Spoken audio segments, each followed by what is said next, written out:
Hello everyone, how are you? Welcome to my channel Krishna Institute of Education. आज मैं आपको बताऊंगी कि आप किसी भी सब्जेक्ट की अगर टेक्स्ट बुक लेने जा रहे हैं तो जब आप बुक सेलर के पास जाते हैं, कोई भी बुक खरीदते हैं, तो आप किन किन बातों का ध्यान रखेंगे उस बुक का चयन करते हुए। देखिए, सबसे पहला पॉइंट है कि वो बुक मार्केट में इजीली अवेलेबल होनी चाहिए। देखिए, आप कोई भी सब्जेक्ट की बुक लेने जा रहे हैं तो अगर वो बुक आपको मिल ही नहीं रही है तो फिर आपको कोई फायदा नहीं है, क्योंकि कोई बच्चे विलेज में भी रहते हैं, कोई दूर दराज क्षेत्र में भी रहते हैं। तो अगर वो बुक मार्केट में आराम से नहीं मिल रही है तो फिर आपको ऐसी बुक को नहीं देखना चाहिए, क्योंकि जो बुक मार्केट में इजीली मिल रही है इसका मतलब उसकी डिमांड ज़्यादा है। तो बुक सेलर उन्हीं बुक को रखना पसंद करते हैं जिनकी बच्चों में डिमांड है। तो जिस बुक की डिमांड है वही मार्केट में मिलेगी और वही अच्छी बुक फिर जो है होगी। तो आपको देखना चाहिए कि ये मार्केट में आसानी से मिल रही है या नहीं मिल रही है। नेक्स्ट है कि जो बुक का पेज है वो बहुत अट्रैक्टिव और कलरफुल होना चाहिए। देखिए, जब भी बुक ले रहे हो, अगर आपका बुक का कवर अच्छा नहीं होगा तो आपको उस बुक से पढ़ने का भी मन नहीं करेगा, क्योंकि कहा जाता है ना, first impression is the last impression. अगर बुक का पहला पेज अच्छा है तो आपको लगेगा अंदर भी जो है उसमें बहुत अच्छे अच्छे ग्राफ पिक्चर होंगे जिससे पढ़ने में मजा आएगा। तो जो है आपको ऐसी बुक चूज करनी चाहिए जिसका मेन पेज बहुत ही सुंदर बना हुई हो, जिससे आपको पता चल जाए कि इस अंदर की बुक में कौन कौन से टॉपिक कवर किए गए हैं और उसमें बहुत सारे ग्राफ और पिक्चर भी होंगे। नेक्स्ट है कि जो बुक में लैंग्वेज यूज की जा रही है वो बहुत क्लियर और सिंपल होनी चाहिए।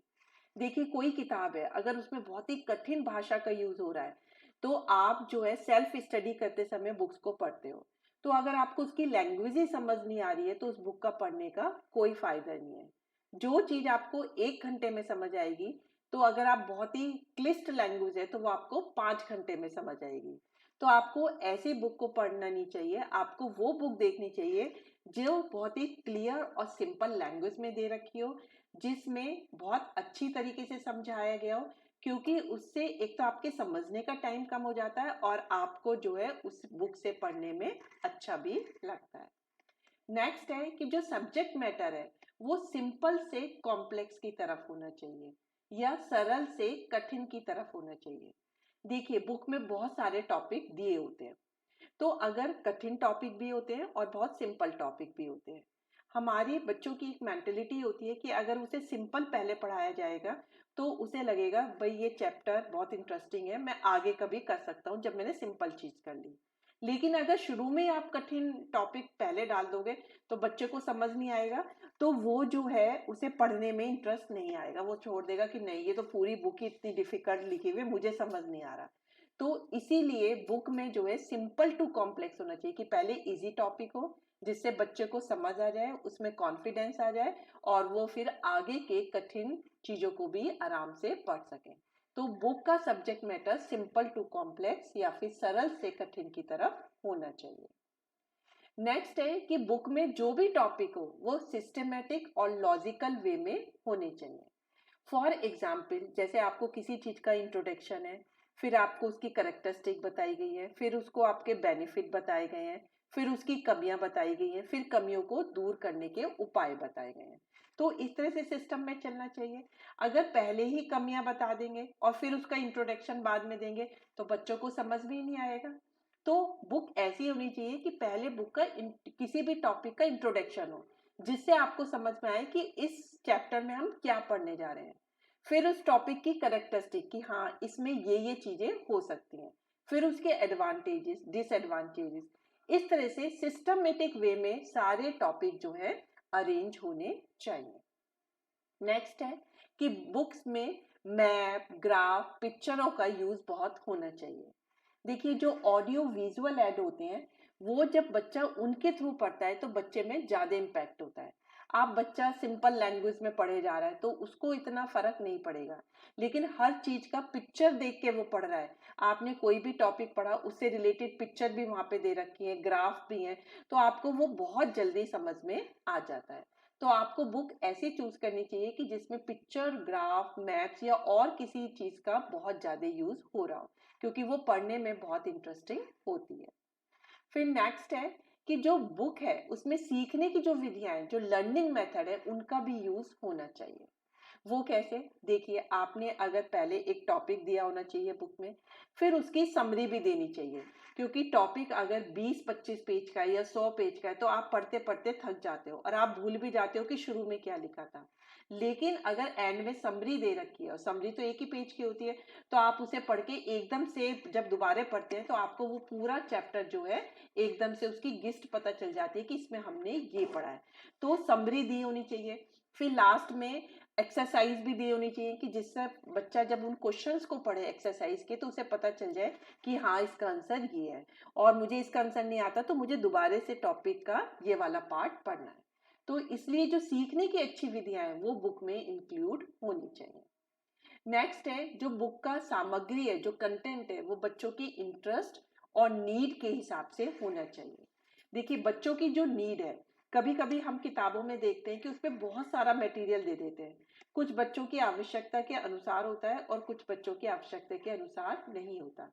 तो जब बच्चा पढ़ रहा होता है तो उसे तो पता नहीं है कि मेरी नीड में क्या क्या है, वो पूरा ही पढ़ लेता है और अननेसेसरी कंफ्यूज भी हो जाता है। और कभी कभी तो बच्चा उन चीजों को ज्यादा पढ़ लेता है जो उसकी आवश्यकता के अनुसार नहीं थे।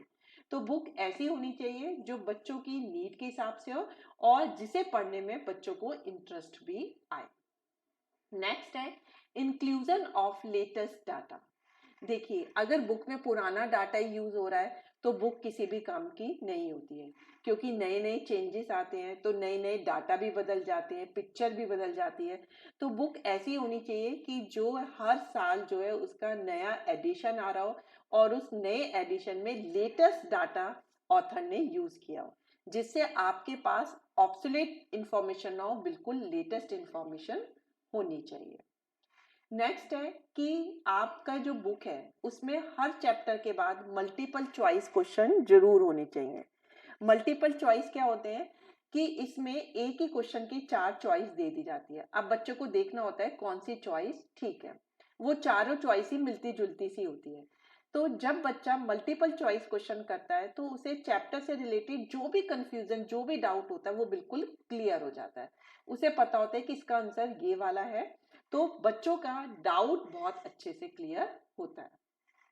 नेक्स्ट है कि जो चैप्टर के एंड में एक्सरसाइज दी हुई होती है, जो अभ्यास दिया हुआ होता है, उसमें इस तरह के क्वेश्चन होने चाहिए ताकि बच्चों की थिंकिंग और रीजनिंग पावर, सोच और तर्क शक्ति का विकसित हो। तो एक्सरसाइज में शॉर्ट क्वेश्चन भी होने चाहिए, वेरी शॉर्ट भी होने चाहिए, आपके लॉन्ग क्वेश्चन भी होने चाहिए और मल्टीपल चॉइस क्वेश्चन भी होना चाहिए। जब बच्चों को उन क्वेश्चन को करता है तो उसके चैप्टर से रिलेटेड जो भी डाउट, जो भी कंफ्यूजन हो जाते हैं, वो सब क्लियर होने चाहिए और उसकी इमेजिनेशन पावर भी उसमें यूज होनी चाहिए।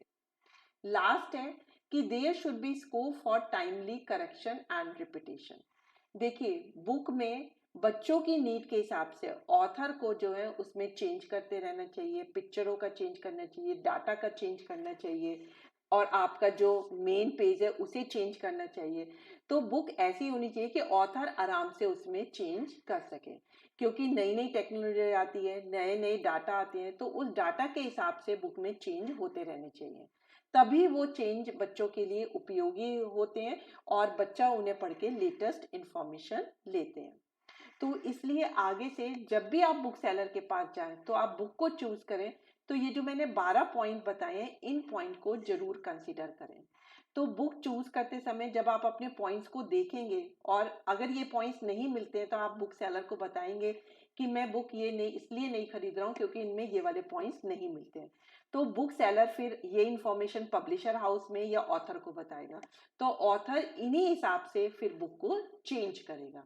तो इसलिए टेक्स्ट बुक जब आप चूज करते हो तो आपको इन पॉइंट को जरूर देखना चाहिए।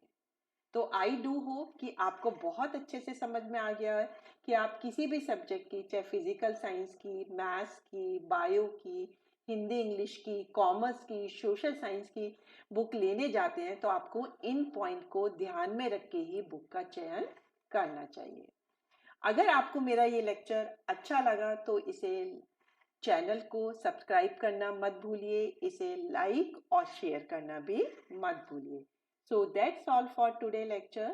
Thank you very much.